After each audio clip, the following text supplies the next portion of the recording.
السلام علیکم، میرا نام ڈاکٹر راشد ہے۔ آج کی ویڈیو میں ہم ذکر کریں گے گیسٹرو اسوفیجیل ریفلکس ڈیزیز یا جرڈ، جس کو اردو میں کہتے ہیں معدے کی تیزابیت، معدے کی جلن یا بدہضمی وغیرہ۔ آپ میں سے اکثر ایسے لوگ ہوں گے جن کو معدے کی تیزابیت یا جلن کی شکایت ہوگی، یا آپ کے ارد گرد ایسے لوگ موجود ہوں گے، تو اس حوالے سے آج ہم بات کریں گے۔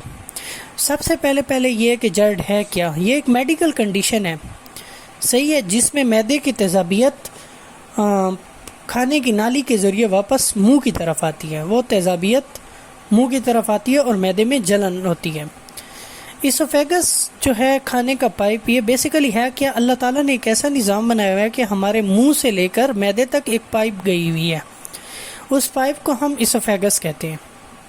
جب ہم کھانا کھاتے ہیں تو اس کے نیچے والے حصے پہ جو معدے کے ساتھ کنیکٹ ہوتا ہے، اس پہ ایک اسفنکٹر لگا ہوتا ہے جو پیچ کی ڈیزائن کی چیز ہوتی ہے۔ جیسے ہی ہم کھانا کھاتے ہیں تو یہ پیچ کھلتا ہے اور لقمہ جو ہے وہ ہمارے معدے میں چلا جاتا ہے۔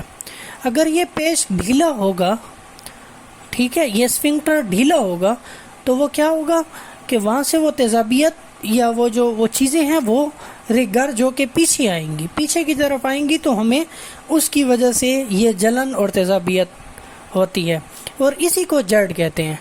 یہ مطلب ایک ایسی کنڈیشن جس میں لوور اسوفیجیل اسفنکٹر وہ کمزور ہو جاتا ہے اور ہمارے اسٹمک میں جو تیزاب موجود ہوتا ہے وہ واپس اسی کھانے کے پائپ کے ذریعے آتا ہے۔ اگر اس کو ٹریٹ نہ کیا جائے تو اس کی وجہ سے بہت ساری کمپلیکیشنز بھی ہو سکتی ہیں۔ اب ہم آ جاتے ہیں کہ اس کی وجوہات کیا ہیں۔ اس کی سب سے میں نے آپ کو بتا دیا ہے کہ موسٹ کامن کاز کیا ہے کہ آپ کا لوور اسوفیجیل اسفنکٹر وہ ویک ہو جاتا ہے، ٹھیک ہے۔ اس کے علاوہ مطلب ہے اب ہم ذکر کرتے ہیں کہ یہ کیوں ویک ہوتا ہے۔ اس میں سب سے 5-6 فیکٹرز ہیں جو اس کو ویک کرتے ہیں۔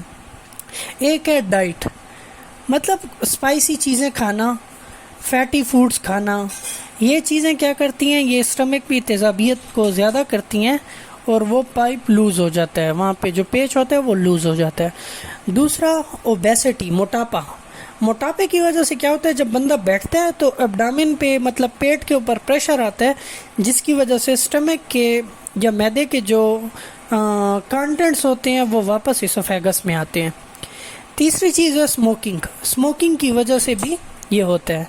چوتھی چیز ہے پریگنینسی میں کچھ ایسی ہارمونل چینجز ہوتی ہیں اور انسان کا پیٹ بڑھ جاتا ہے پریگنینسی میں، تو وہ وہی بات ہے کہ پیٹ کے بڑھنے کی وجہ سے اسٹمک کے جو کانٹینٹس ہیں وہ اوپر جاتے ہیں۔ پانچویں چیز ہے ہائیٹل ہرنیا۔ ہائیٹل ہرنیا یہ ہے کہ جب آپ کے اسٹمک کا اوپر کا حصہ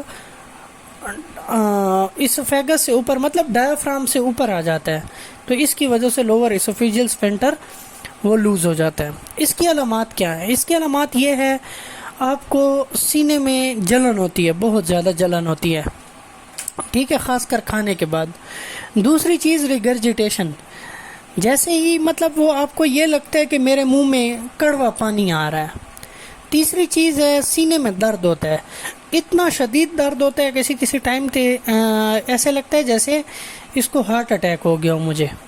چوتھی اس کی جو علامت ہے وہ یہ ہے کہ وہ بندے کو کھانے میں مشکل ہوتی ہے، وہ بڑے مشکل سے نگلتا ہے، ٹھیک ہے۔ پانچویں چیز، اس کو ہر وقت کھانسی رہتی ہے، بہت زیادہ کھانسی رہتی ہے۔ کھانسی کیوں رہتی ہے؟ اس کے تھروٹ میں مطلب اس کے گلے میں تھوڑی بہت خارش رہتی ہے۔ چھٹی چیز ہے لیرنجائٹس کسے کہتے ہیں؟ لیرنگس بیسیکلی وہ چیز ہے جس سے ہم آواز نکالتے ہیں، ٹھیک ہے۔ تو اکثر یہ آواز والا جو حصہ ہے اس کی انفلیمیشن ہو جاتی ہے، اس کا انفیکشن ہو جاتا ہے، تو اس کو لیرنجائٹس، یہ اس کی علامات ہیں۔ اچھا، اب ہم نے اس کو ڈائگنوز کیسے کرنا ہوتا ہے؟ تو ڈائگنوز کرتے ہیں میڈیکل ہسٹری کے اوپر، ڈاکٹر آپ کی ہسٹری لیتا ہے، آپ کی علامات پوچھتا ہے، آپ کی لائف سٹائل وغیرہ کے بارے میں پوچھتا ہے۔ اس کے علاوہ ہم اس میں پی ایچ مانیٹرنگ کرتے ہیں۔ پی ایچ مانیٹرنگ میں یہ ہوتا ہے، ایک چھوٹا سا ڈیوائس ہوتا ہے، ٹھیک ہے، وہ آپ کے اسوفیگس کے اندر، کھانے کے پائپ کے اندر ایسڈ کے لیولز کو میئر کرتا ہے، ٹھیک ہے۔ تیسری چیز جو ہے اس میں انڈوسکوپی ہوتی ہے۔ انڈوسکوپی ایک ٹیوب لائک وہ ہوتی ہے، چھوٹی سی ٹیوب ہوتی ہے، وہ ہم منہ کے ذریعے لے کے جاتے ہیں، معدے میں انٹر کرتے ہیں اور وہاں پہ دیکھتے ہیں کہ کوئی زخم وغیرہ تو نہیں بنے ہوئے، ٹھیک ہے، یا مطلب ہے جو اسوفیگس ہے تو اس کا وہ اسفنکٹر لوز ہو گیا یا کیا مسئلہ ہے۔ اور چوتھی چیز بیریم سویلو کرتے ہیں، اس میں آپ کو ایک کنٹراسٹ میٹیریل ہوتا ہے، وہ آپ کو نگلنے کے لیے دیا جاتا ہے، وہ آپ پیتے ہیں تو پھر اس کے بعد اس کا ایک ایکس رے لیا جاتا ہے۔ اب اس کی ٹریٹمنٹ کیا ہے؟ ٹریٹمنٹ میں سب سے پہلی چیز یہ ہے کہ آپ کو لائف سٹائل چینجز کرنی پڑتی ہیں، میڈیکیشنز لینی پڑتی ہیں یا سرجری کروانی پڑتی ہے۔ آخری جو سٹیپ ہوتا ہے وہ سرجری ہوتا ہے۔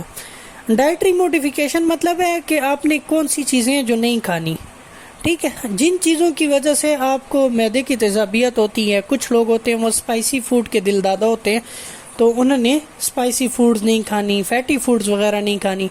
اور ایک اور چیز یہ ہے کہ وقفے سے کھائیں، تھوڑا تھوڑا کھائیں، بالکل منہ تک بھر کے نہ کھائیں۔ اس کے علاوہ اس میں ہم نے میڈیکیشن دیتے ہیں، میڈیکیشن 3 قسم کی دیتے ہیں، 4 قسم کی، ایک اینٹیسڈز دیتے ہیں، H2 بلاکرز دیتے ہیں، پروٹون پمپ انہیبیٹرز دیتے ہیں، اور ساتھ میں آج کل ایک نئی وہ آئے ہوئے ہیں potassium channel competitive acid antagonist ہوتے ہیں، ان کو کہتے ہیں۔ اینٹاسڈز جو ہیں یہ کیا کرتے ہیں، اسٹمک کے اندر جو ایسڈ ہوتا ہے، ٹھیک ہے، اس کو نیوٹرلائز کرتے ہیں، نیوٹرلائز، یہ ان کا فنکشن ہے۔ دوسرا H2 بلاکرز دیتے ہیں، جن میں نے آپ کو شو بھی کیے ہوئے ہیں۔ اس کا کام یہ ہوتا ہے کہ یہ ایسڈ کو پیدا ہی کم کرتے ہیں۔ تیسری چیز جو ہے وہ ہوتے ہیں پروٹون پمپ انہیبیٹرز، یہ میں نے آپ کو ڈیفرنٹ شو بھی کیے ہوئے ہیں۔ ان کا کام یہ ہوتا ہے کہ یہ بھی ایسڈ کو بہت زیادہ کم کرتے ہیں، پروڈکشن کو بھی کم کرتے ہیں، ٹھیک ہے۔ پوٹاشیم چینل کا بھی یہی کام ہے۔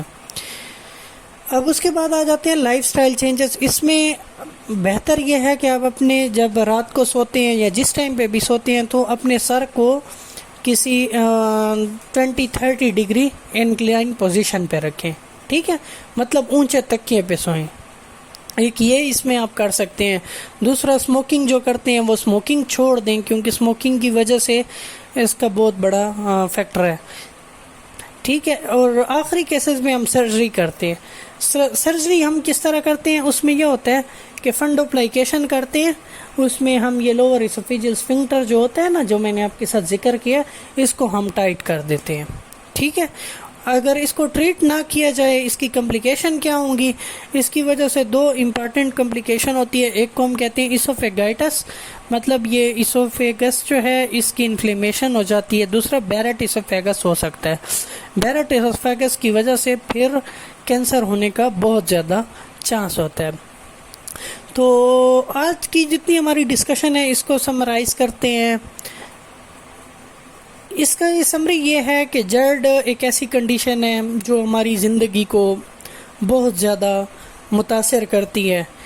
اس کا جتنے جلدی ڈائگنوز ہو جائے، مینیج ہو جائے تو اتنا اچھا ہوتا ہے۔ اگر آپ میں سے کسی کو یہ علامات ہوں جو میں نے ذکر کی ہیں تو وہ اپنے معالج کے ساتھ رجوع کریں تاکہ آپ کا جلد از جلد علاج ممکن ہو سکے۔ بہت شکریہ، اللہ حافظ۔